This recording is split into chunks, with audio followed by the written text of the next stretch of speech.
Siang itu, cuaca terlihat sangat panas sekali. Gerombolan awan pun tak mampu menahan terik matahari yang menyinari.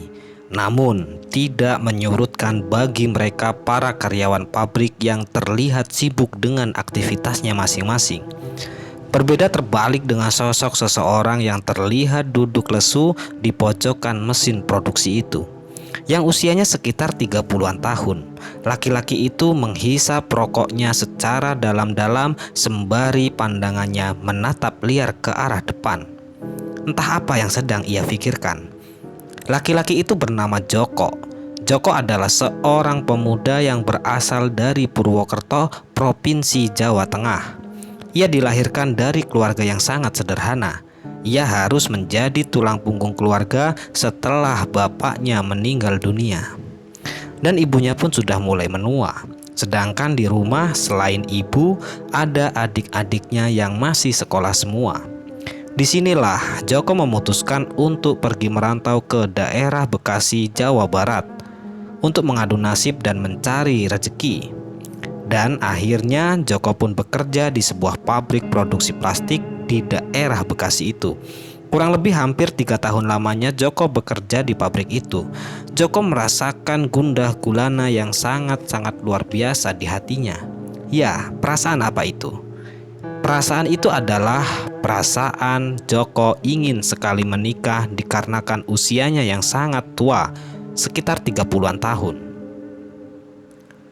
"Le, kapan kamu nikah?" ucap ibunya. Ya, ucapan itulah yang selalu terngiang-ngiang di benak pikirannya Joko ketika Joko itu pulang kampung ke rumah orang tuanya. Ibunya pun selalu berbicara dan bertanya seperti itu. Apakah mungkin ibunya sudah tua, sangat mengharapkan Joko menikah dan mempunyai seorang anak. Dan akhirnya Joko pun bertekad bulat mendapatkan seorang wanita idamannya. Wanita itu bernama Arin. Arin adalah seorang wanita berasal dari luar Pulau Jawa dan usianya pun saat ini masih sangat belia, sekitaran 20 tahun. Dan kebetulan Joko dan Arin bekerja di pabrik yang sama, namun beda jabatan. Kala itu setiap harinya Joko itu memandangi wanita itu. Sampai berbulan-bulan lamanya Joko memendam perasaan cinta berawal dari suka lalu semakin membara.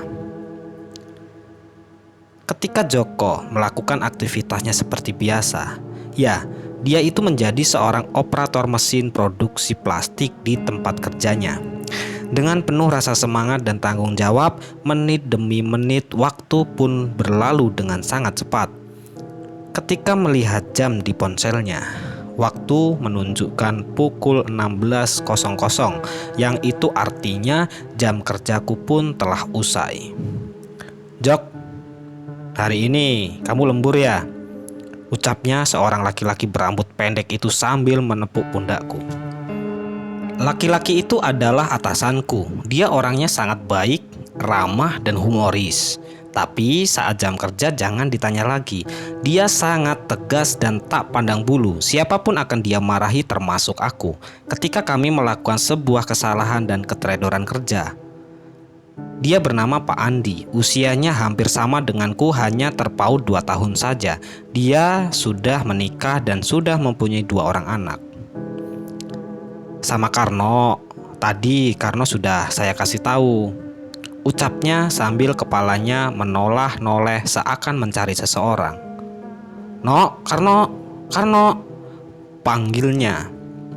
"Iya Pak," jawab Karno sambil berjalan menuju ke arah Pak Andi.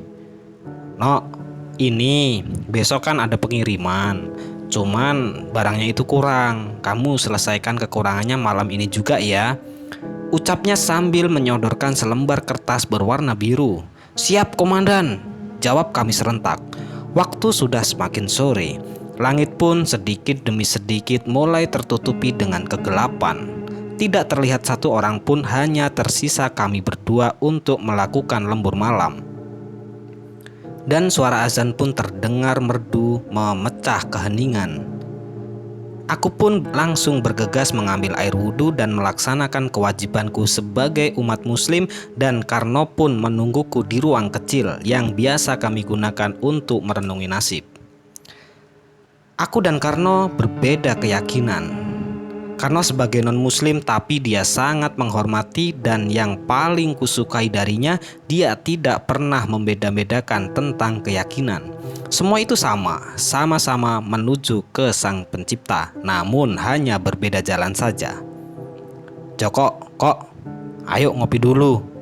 Sudah aku buatin kopi tuh, ajak Karno sambil duduk santai. Oke siap, jawabku sambil berjalan menuju ke arah Karno. Kami berdua pun bercerita dan bercanda gurau ngalor ngidul sambil menghisap sebatang rokok kretek dan diselangi dengan seruputan kopi yang nikmat itu. Kami berdua pun melanjutkan pekerjaan dengan penuh rasa semangat karena kami berdua kerja sambil canda gurau yang menjadikan kerjaan semakin mudah dan terasa enteng itu. Dalam sela canda-candaan kami, Karno mengeluarkan sebungkus rokok dan menyalakannya. Hei kok, ngomong-ngomong, gimana kamu sama Arin? Celetuknya secara tiba-tiba. Kamu itu kok nggak tahu ini Nok, bingung aku dapetin dia. Rencana besok mau tak kasih cincin sajalah buat kenalan, jawabku dengan penuh rasa malu. Waktu pun berlalu, ku melihat ponselku kembali dan ternyata waktu sudah menunjukkan jam 9 malam. Akhirnya kami berdua pun langsung membereskan semua alat kerjaan dan tak lupa mematikan mesin produksi. Alhamdulillah selesai juga, ucap Karno. Kami berdua pun langsung bergegas melangkahkan kaki sedikit demi sedikit untuk keluar dari area kerja. Dan aku pun langsung menaiki kendaraan kesayanganku Honda Supra Pit dengan menggonceng Karno di belakangnya. Selama perjalanan, angin pun berhembus dengan sangat kencang. Lampu sepeda motor menembus kegelapan malam dan terlihat langit pun sedikit mendung. Sepertinya malam ini akan turun hujan, gerutuku dalam hati sembari pandanganku fokus menatap jalan. Setelah berjalan kurang lebih hampir 10 menit, tiba-tiba air menetes rintik-rintik dan perlahan mulai membasahi pakaian yang kami pakai. Aku pun menambah kecepatan, namun hujan deras pun tak terelakkan. Akhirnya kami pun sepakat untuk berhenti di sebuah warung di pinggir jalan untuk menunggu hujan reda, dan terlihat ibu-ibu sedang merebus air dan terlihat pula seorang wanita muda yang sedang duduk di belakang warung itu. Dari sela-sela pagar yang membatasi warung tempatku berteduh, terlihat jelas wanita itu. Itu kok mirip sama Arin ya, bisikku kepada Karno. Kamu itu jangan halusinasi gitu, kamu itu ngarang. Mana mungkin Arin di sini, jawab Karno sambil mengibas-ngibaskan jaketnya.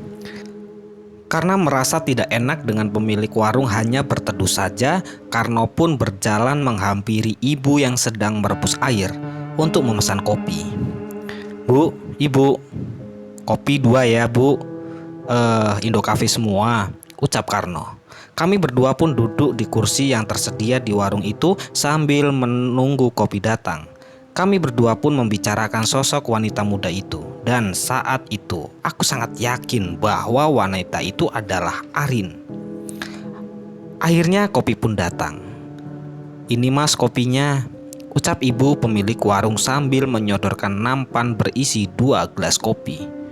Oh iya bu, makasih banyak ya, ucapku sambil menatap kosong ke arah wanita muda itu.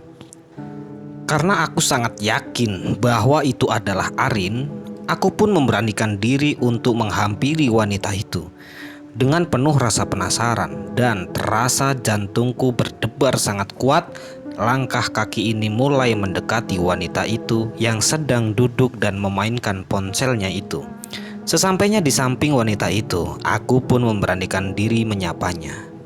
Dan betapa terkejutnya setelah wanita itu menoleh ke arahku dengan raut wajah yang bengong. Perlahan raut wajah yang terlihat cantik itu berubah menjadi merah merona yang menunjukkan dia sangat kesal dengan sapaanku itu. "Ih, ngapain sih kamu di sini? Sana sana sana," celetuknya dengan nada tinggi.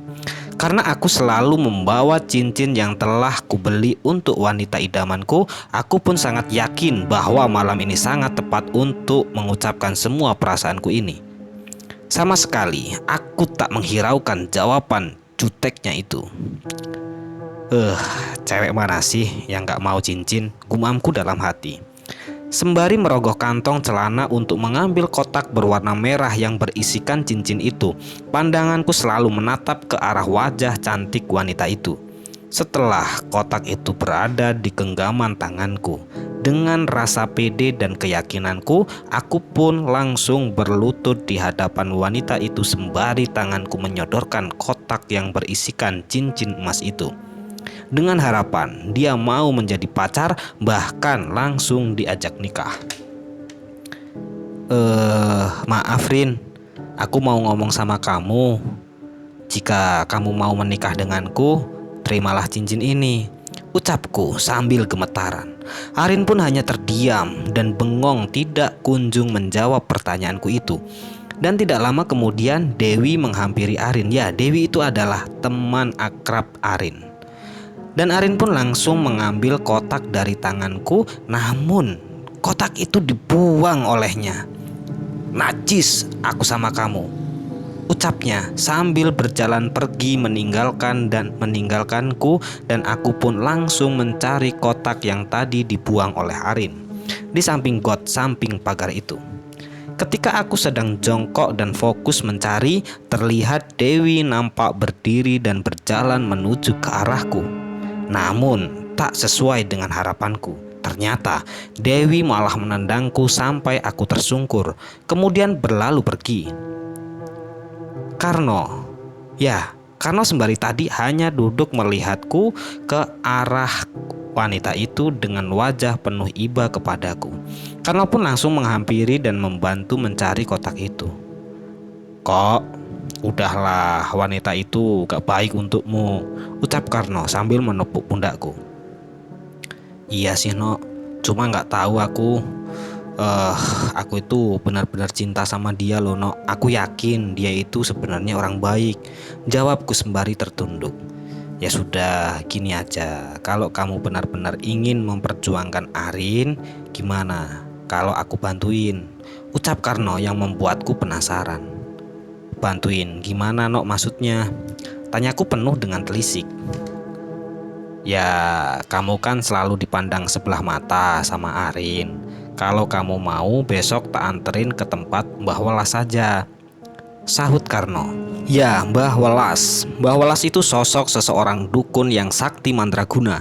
Konon yang pernah diceritakan oleh Karno, Mbah Welas itu bisa membantu orang-orang dengan berbagai macam keluhan. Setiap harinya banyak sekali orang yang bertamu dan meminta bantuannya dari segala hal, baik urusan penyakit, kekayaan, bahkan pelet pengasihan pun Mbah Welas itu bisa membantunya. Kenapa Karno bisa menunjuk Mbah Welas bisa membantuku? Ya tentu karena sewaktu dulu Karno pernah dibantu olehnya. Disinilah aku pun tidak ambil pusing dan langsung mengiyakan bantuannya itu. Singkat cerita, keesokan harinya aku pun tetap seperti biasa bekerja di tempat kerjaku dengan penuh rasa semangat. Namun hari-hari ini aku merasa sangat jengkel sekali dan sakit hati, karena semua orang itu menggunjingku dan menghinaku, kecuali satu temanku, yaitu adalah Karno. "Udah, abaikan saja omongan mereka semua. Kita nanti sehabis kerja langsung menuju ke tempat Mbah Welas," ucapnya sambil bisik-bisik di telingaku. Setelah sekian lamanya 1 hari penuh kami bekerja, akhirnya waktu yang ditunggu-tunggu pun tiba. Aku dan Karno pun menuju pulang dan para karyawan lain pun sudah tidak terlihat di tempat pabrik itu. Aku dan Karno berjalan kaki ke Gunung Merapi tempat Mbah Welas tinggal. Dalam perjalanan sempat aku itu ragu, namun teringat perlakuan orang-orang terhadapnya membuat keraguanku itu hilang. Karno mengajak berhenti sejenak untuk membeli sembako dan meminta aku menyiapkan foto Arin dari handphone. Tentunya mudah didapat dari sosial media. Lalu mereka melanjutkan perjalanan kembali. Sesampainya di sana, Mbah Welas sudah berdiri di depan pintu rumah kuno dari kayu itu. Seakan beliau itu sudah tahu jika akan kedatangan tamu. Sore Mbah, sungkem dulu sana, kata Karno sambil mencium tangan Mbah Welas dengan hormat. Mbah, kenalin Mbah, aku Joko. Iya, mau bernasib kan kamu seperti Karno? Tanya Mbah Welas kepada aku. Iya Mbah, maaf. Ini sudah kesorean saya kesini. Tak apa, masuk saja sini. Mau seperti Karno atau mau hal lain? Kata Mbah Welas tanpa basa-basi. Ini Mbah, kalau seperti Karno itu apa ya? Kalau yang lain itu seperti apa? Ucapku dengan nada polos. Begini, tak jelasin dulu. Kalau seperti Karno, yang diambil itu adalah pengasihan. Semua orang akan simpatik padanya, terutama orang-orang yang dia sukai. Hal itu akan berefek kepada seluruh orang yang ada di sekelilingnya. Sedangkan hal lain ataupun pengikat lain yang lebih hebat itu ada, yaitu pelet pengikat. Jika kamu mempunyai seseorang yang disukai, bisa memakai ini. Dan selain pengasihan, pelet pengikat juga terkhusus untuk menaklukkan orang-orang yang pernah angkuh dan menghinamu saat itu. Jelas Mbah Welas, tanpa berpikir panjang, aku pun memilih pelet pengikat yang belum dia ketahui syarat dan ketentuannya. Aku pilih pelet pengikat saja Mbah, untuk wanita ini yang bernama Arin, ucapku sambil menyodorkan handphone dengan foto Arin. Oh bagus, bagus Le, pilihan yang bagus ini. Pelet ini akan membuatnya langsung bertekuk lutut di hadapanmu. Namun ada syarat, kamu harus meneteskan darah di setiap malam Jumat ke koin keramat ini Le, kata Mbah Welas sambil mengeluarkan sebuah koin di dalam kain putih kecil.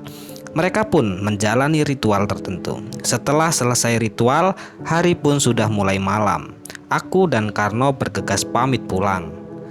Mbah Welas pun memberi peringatan sebelum aku pulang. Jangan lupa, nanti setiap malam Jumat kamu teteskan darah di cincin itu. Aku pun mengangguk. Aku dan Karno pun langsung bergegas pulang. Sepanjang perjalanan hanya bayangan kebahagiaan di benakku. Mendapatkan wanita pujaan adalah hal yang paling diinginkan di usia 30 tahunku ini. Sesampainya di persimpangan, aku berpamitan dengan Karno. Terima kasih banget yo, No. Aku berhutang budi sama kamu, ucapku. Kamu itu ada-ada aja, biasa aja. Kita kan sudah teman, sudah sahabat. Sekarang tak usah minder lagi. Besok pagi lihat saja perubahannya. Sudah malam ini kita pulang dulu dan istirahat. Sampai jumpa di pabrik besok, ucap Karno. Karno pun pulang dengan melambai-lambaikan tangan ke arahku. Setelah itu aku juga pulang, mandi lalu tidur. Tak sabar untuk menanti hari esok. Keesokan harinya, setelah aku mempersiapkan segala sesuatu yang aku butuhkan untuk kerja nanti, aku pun langsung bergegas meninggalkan tempat tinggalku untuk menuju ke pabrik plastik tempatku bekerja itu. Aku langsung masuk ke ruangan karyawan bekerja seperti biasa. Tak diduga, Arin menghampiriku. Ya, aku ini adalah lelaki kurus dan berwajah cupu. Aku pun langsung terkejut. Joko, aku mau minta maaf ya soal kemarin malam. Ini aku bawain makan siang buat kamu, kata Arin mendekatiku yang sudah duduk di dekat mesin.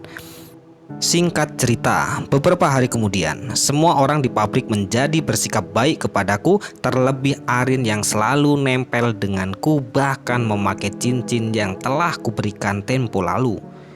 Dewi semakin lama semakin curiga. Entah mengapa hanya Dewi yang tak mempan dengan hal gaib milikku dan milik Karno itu.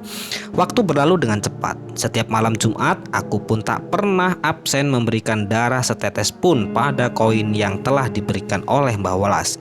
Hingga akhirnya aku akan mempersunting Arin. Orang tua Arin menentang karena wajahku yang jauh dari kata tampan serta kondisi ekonomiku pun yang sangat-sangat jauh dibandingkan keluarga dari Arin. Namun Arin tetap bersikeras menikah denganku. Mereka pun melakukan akad tanpa restu orang tua pihak wanita. Setelah menikah, Arin hidup bersamaku di sebuah rumah kontrakan sederhana. Aku dan Arin hidup bahagia seakan tak ada masalah apapun sampai suatu ketika aku melupakan kewajibanku meneteskan sebuah darah di koin keramat yang telah diberikan oleh Mbah Welas itu. Malam Jumat pertama, aku lupa. Sikap Arin mulai berubah. Saat di kerjaan, Arin banyak melamun dan seperti orang bingung. Dewi pun yang pertama kali menyadarinya. "Rin, kamu ngapain sih? Jadi bengong gitu? Nyesel ya kamu nikah sama si Joko." "Aku ini lama-kelamaan kok curiga, jangan-jangan kamu itu dipelet sama si Joko," kata Dewi panjang kali lebar tak didengar oleh Arin. "Aku haus," jawab Arin yang berdiri lalu ke tempat istirahat mengambil air minum. Dewi makin geleng-geleng kepala karena sikap Arin yang aneh. Sedangkan Joko tak menyadari hal itu. Seminggu pun berlalu cepat. Lagi-lagi karena silau dengan kebahagiaan bersama Arin, Joko pun lupa memberikan darah ke koin keramat untuk kedua kalinya. Kali ini Arin mulai menjadi kasar dengan Joko. "Aku berangkat dulu," kata Arin. "Hai sayang, kita kan shift bareng, udah biasa naik motor boncengan juga. Ada apa sih kamu itu kok tiba-tiba berangkat sendiri?" tanya Joko kepada istrinya. "Enak lihat mukamu," jawab Arin dengan sadis membuat hati Joko itu sakit. Joko pun teringat dia kelupaan memberi darah ke koin keramat itu. Saat Joko mencari koin itu di kotak, ternyata tak ada koinnya. Ternyata koin itu pun hilang. Joko pun bergegas berangkat kerja ke pabrik menyusul istrinya. Sesampainya di pabrik, Joko mencari Kang Karno. Namun justru berita lelayu yang ia dapatkan. Kasihan ya Karno dan istrinya meninggal dibegal sama orang. Zaman sekarang banyak orang jahat, ucap seorang pegawai melihat papan pengumuman. Joko pun gemetaran, ketakutan. Dia tak menyangka Karno akan pergi secepat itu. Joko pun berusaha bekerja dengan fokus meski dia masih kalut memikirkan koin, Arin, dan juga kematian Karno. Ya tentu, siapa sih yang gak sakit dan merasa kehilangan sahabat sejati meninggal karena dibegal oleh seseorang yang sangat jahat dan keji itu. "Wi, kamu ngerasa aneh gak sih sama aku, Wi? Aku kok bisa ya nikah sama si Joko itu?" tanya Arin saat istirahat dengan tiba-tiba. "Nah, kamu baru sadar. Kemana aja kamu kemarin-kemarin? Kamu itu dari kemarin tuh udah aneh banget. Tiba-tiba mau sama si Joko. Aku sempet ngira kamu itu dijampi-jampi loh." "Sepertinya sih iya," jawab Dewi. Hal itu membuat Arin semakin bingung dan pusing. Bentar. Aku samperin aja sama Joko. Mau cerai aja aku," ucap Arin kepada sahabatnya. Saat dia berjalan menghampiri Joko, pandangannya agak kabur. Antara gelap dan terang berpadu dengan cepat, membuat semakin bingung. Saat itu Joko sedang duduk bersama pekerja lelaki. Tak disangka Joko justru melihat Arin menjadi sosok yang sangat mengerikan. Joko pun menghindar dan masuk ke pabrik. Arin mengerjakannya hanya demi mengutarakan maksud bercerai. Joko justru semakin ketakutan serasa dikejar makhluk gaib. Joko pun bersembunyi di mesin nomor 10. Ya, mesin itu adalah mesin tempat ia selalu bekerja. Arin mendekat dan secara tiba-tiba Joko melawan dengan memukul Arin dengan gulungan plastik yang sangat besar. Seketika kepala Arin pun berdarah dan bersungkur di mesin. Namun Joko dengan kalap, ternyata Joko itu memencet tombol on pada mesin itu. Hal itu membuat Arin tergilas dengan teriakan kencang, "Ah!" Para pegawai berlari menuju pabrik dan terkejut melihat kejadian itu. Joko membunuh istrinya. Satpam pun langsung menelepon polisi dan mengamankan lokasi kejadian. Dewi pun menjadi saksi. Kasus ini menjadi pembunuhan karena bukti kuat serta kesaksian Dewi yang mengatakan Arin hendak meminta cerai kepada Joko. Jelas hal ini memukul perasaan Joko. Dia tidak sadar jika itu istrinya. Hari itu juga Joko dipenjara dengan tuduhan pembunuhan kejam. Saat di sel, Joko meratapi kesalahannya, namun satu hal yang Joko tahu, sosok Arin yang bermuka hancur dan kepala berdarah-darah selalu berada di sampingnya. Tak hanya hantu serupa dengan istrinya, koin keramat itu pun datang dengan wujud yang sangat seram meminta darah kepada Joko. Hal ini berlangsung berhari-hari bahkan sampai berbulan-bulan sehingga membuat kewarasan Joko itu terenggut. Kini Joko berada di rumah sakit jiwa khusus pelaku kriminalitas. Hantu-hantu itu pun masih mengganggu hidupnya seakan tak membiarkan Joko hidup bahkan sampai mati sekalipun. Hingga pada akhirnya Joko itu benar-benar selalu dihantui rasa bersalah dan selalu dihantui penampakan oleh istrinya itu. Dan di saat itulah Joko itu benar-benar dinyatakan gangguannya itu terganggu alias menjadi orang yang gila. Setiap harinya Joko di dalam sel berdiri, melamun dan bercerita bahkan ketawa-ketawa sendiri. Terkadang terlihat Joko itu seperti orang ketakutan teriak-teriak tidak jelas. Selesai. Terima kasih banyak untuk teman-teman dimanapun berada yang mendengarkan cerita ini. Semoga cerita ini bisa menghibur dan bermanfaat. Untuk teman-teman dimanapun berada yang sedang sakit, semoga diberi kesembuhan, dan yang sedang mengalami kesulitan, semoga diberi kelancaran dalam segala hal. Amin, amin ya robbal alamin. Dari cerita ini ya, cerita tentang masalah percintaan Joko. Kalau kita berbicara tentang masalah cinta, itu memang sulit untuk kita hadapi karena semua manusia itu pasti memiliki rasa cinta. Entah itu sesama manusia ataupun barang-barang yang memang dianggapnya itu berharga sekali. Apapun itu bentuknya, entah itu manusia ataupun barang-barang yang ada di muka bumi ini, kalau bisa kita ini bersama-sama menghindari rasa cinta yang terlalu berlebihan untuk segala hal. Untuk menghindari hal-hal yang tidak kita inginkan seperti yang ada di dalam cerita ini.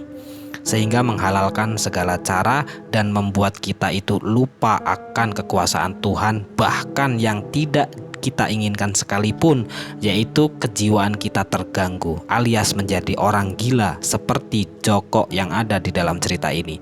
Bye, sampai jumpa di cerita selanjutnya.